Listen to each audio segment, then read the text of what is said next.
Price Lord. இயேசு கிறிஸ்துவின் நாமத்தினாலே யாவருக்கும் ஸ்தோத்திரங்கள்.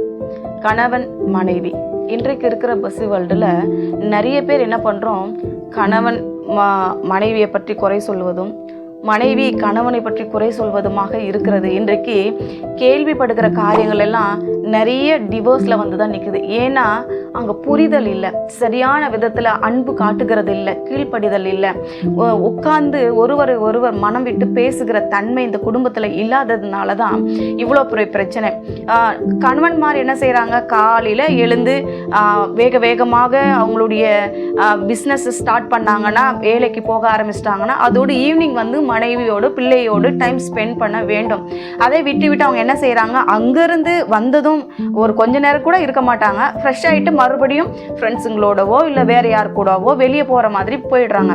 இப்படி இருக்கும் பொழுது மனைவி என்ன நினைப்பாங்க, இவ்வளோ நேரம் வேலை அது கடமை போய் தான் ஆகணும், போனார், இப்போ எங்கே போனாருன்னு தெரியலையே. அவங்க ஒரு வாட்டி 2 வாட்டி ஃபோன் பண்ணி பார்ப்பாங்க, அவங்க ரெஸ்பான்ஸ் பண்ண மாட்டாங்க, அதோ வரமான்னு சொல்லுவாங்க, அதோட வரவே மாட்டாங்க.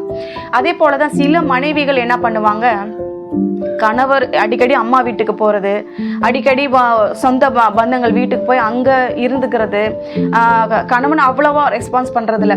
இப்போது கணவன் மனைவியை புரிஞ்சுக்கிறதுக்கும் மனைவி கணவனை புரிஞ்சுக்கிறதுக்கும் சில சந்தர்ப்ப சூழ்நிலைகள் கிடைக்கும். அது நீங்கள் எப்படி அவங்கக்கிட்ட அந்த அன்பை காட்டலான்னா, பிறந்த நாள் வரும் பொழுது, திருமண நாள் வரும் பொழுது, இல்லை வீட்டுக்குள்ளே பிள்ளைகளுக்கு பிறந்த நாளோ இல்லை ஏதோ ஒரு ஃபங்க்ஷன் வரும் பொழுது, பண்டிகைகள் வரும் பொழுது நீங்கள் அவங்கக்கிட்ட காட்டுற அன்பு எப்படி இருக்கலாம், ஒரு கிஃப்டாக இருக்கலாம், இல்லை ஒரு சாரீ வாங்கி கொடுக்கலாம், இல்லை ஒரு கம்மல் வாங்கி கொடுக்கலாம், ஏதோ அவங்களுக்கு பிடிச்ச மாதிரி ஒரு பொருளை நீங்கள் ஒரு கிஃப்ட் பண்ணும்போது அவங்களுக்கு உள்ள ஏதாவது ஒரு கோபம் இருந்தால் கூட அதை பார்த்த உடனே அவங்க என்ன பண்ணுவாங்க, நம்ம நினைக்கிற மாதிரி இல்லை, நம்ம மனைவிக்கு நம்ம மேலே அன்பு இருக்குது, நம்ம நினச்ச மாதிரி இல்லை, நம்ம கணவருக்கு நம்ம மேலே அன்பு இருக்குது, நம்ம தான் தவறாக புரிந்து கொண்டோம்னு சொல்லி அந்த கோபம் மாறி அந்த இடத்துல மனஸ்தாபங்கள்லாம் மாறி ஒன்று சேர வாய்ப்பு இருக்கு. இன்றைக்கு ஏன் கணவனும் மனைவியும் விட்டு கொடுக்காததுனால தான் ஒருவரை உட்கார்ந்து பேசி புரிதல் இல்லாததுனால தான் டிவோர்ஸ் வரைக்கும் போறாங்க. இன்றைக்கு இந்த இருவரால பெற்றோரும் பாதிக்கப்படுறாங்க, பிள்ளைகளும் பாதிக்கப்படுறாங்க. பிள்ளைகள் மாத்திரம் யார் இருக்கிறாங்க, பிள்ளைகள் அம்மா அப்பா காட்டுகிற அன்பு தான், அவங்க காட்டுகிற வழி நடத்துதல் தான் வந்து தெய்வம்னா யாரு, எப்படி ஜெபிக்க வேண்டும், அப்பா அம்மானா என்ன, அவங்களுடைய சொந்த பந்தங்கள்னா என்ன, வாழ்க்கைனா என்னன்னு நம்மளை பார்த்து தான் நம்முடைய பிள்ளைகளும் சில நேரங்களில் கற்றுக்கொள்ளுகிறார்கள். நாம ஒருவரை அடித்து கொண்டு நீ ஒரு பக்கம் நான் ஒரு பக்கம் போய்கொண்டு இருந்தா பிள்ளைகளுடைய எதிர்காலம் கேள்விக்குறியாக தான் இருக்கும்.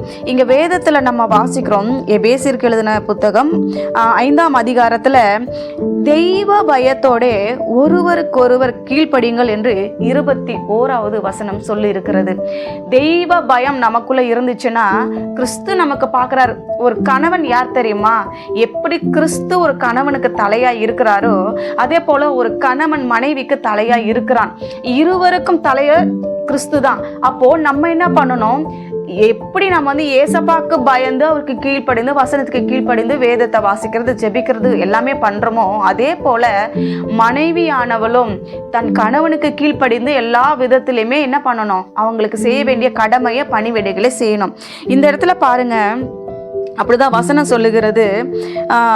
22வது வசனத்துல, மனைவிகளே கர்த்தருக்கு கீழ்ப்படுகிறது போல உங்கள் சொந்த புருஷருக்கு கீழ்ப்படியுங்கள். 23, கிறிஸ்து சபைக்கு தலையாய் இருக்கிறது போல புருஷனும் மனைவிக்கு தலையாய் இருக்கிறான், அவரே சரீரத்துக்கும் இரட்சகராய் இருக்கிறார்.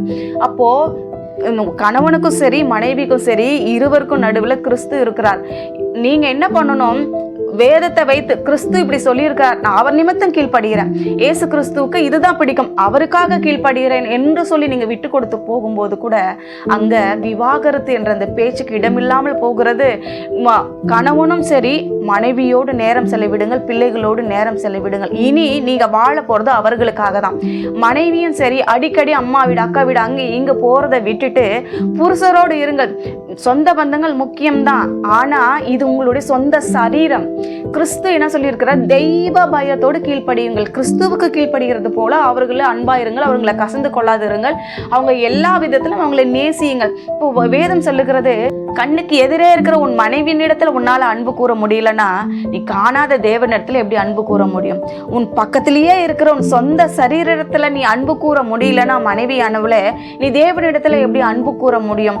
அதனாலதான் வேதம் சொல்லுகிறது, ஒருவருக்கொருவர் தெய்வ பயத்தோடு கீழ்ப்படிந்திருங்கள், அப்போது பிள்ளைகளையும் நேசிப்பீர்கள், கணவரையும் நேசிப்பீர்கள், மனைவியும் நேசிப்பீர்கள், குடும்பத்தையும் ஒன்றாக இந்த அன்பானது ஐக்கியமாக கட்டப்பட்டிருக்கும்.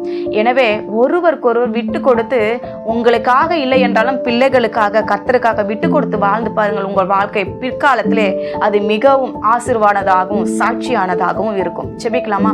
நல்ல தகப்பனே, இந்த வேலைக்காக நன்றி செலுத்துகிற ராஜா. இந்த நாளை தேவனாகிய கர்த்தர் ஆசீர்வதித்து தருவீராக. அநேக கணவன் மனைவிக்குள்ள பிரச்சனைகள், போராட்டங்கள், மனஸ்தாபங்கள் பல நாட்களாய் பேசாமல் இருக்கிறது, பல நாட்களாய் விசாரியாமல் இருக்கிறது, ஒருவரை ஒருவர் திருப்பி கொண்டு போவது இப்படி இல்லாதபடிக்கு ஒரு மனதின் ஆவியை கட்டளையிடுங்க. இயேசுவின் நாமத்தில் ஜெபிக்கிறோம் பிதாவே, ஆமேன்.